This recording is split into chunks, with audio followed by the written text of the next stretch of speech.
हाँ, बंदी छोड़ सतगुरु रामपाल जी भगवान की जय हो। सतसाई बहन जी, चंवर आदर और सम्मान का सूचक है, आदर सम्मान का प्रतीक है।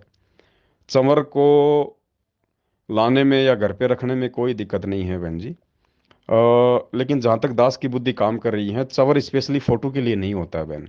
जब परमेश्वर हो सामने, आमने सामने, उस समय जैसे कोई मक्खी मच्छर वगैरह कोई ना बैठे। और चंवर इसलिए रखा जाता है कि मक्खी मच्छर हटाने में उन मक्खी मच्छरों को भी कोई नुकसान ना हो, क्योंकि उसके जो रेशे होते हैं बहुत ही वो कोमल आते हैं, ताकि उनको कोई नुकसान ना हो। और बाकी हमें बहन जी फोटो के ऊपर ही आश्रित नहीं होना है। तो जहां तक दास की बुद्धि काम कर रही है, फोटो के लिए चंवर नहीं है बहन। सत साहेब।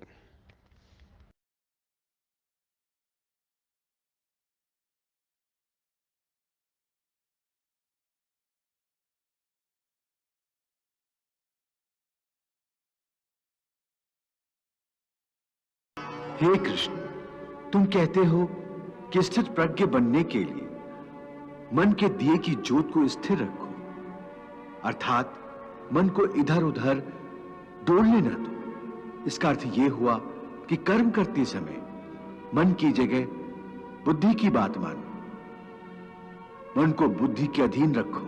नहीं अर्जुन, केवल बुद्धि पर भरोसा करने में भी खतरा है।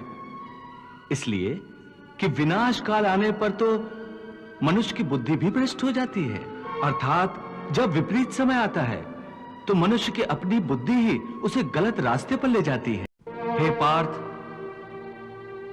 मोह बुद्धि का अज्ञान होता है, और इसी अज्ञान के कारण मनुष्य भौतिक आकर्षण में फंस जाता है। वो जानता नहीं कि देह तथा समस्त भोग नश्वर है, मिथ्या है।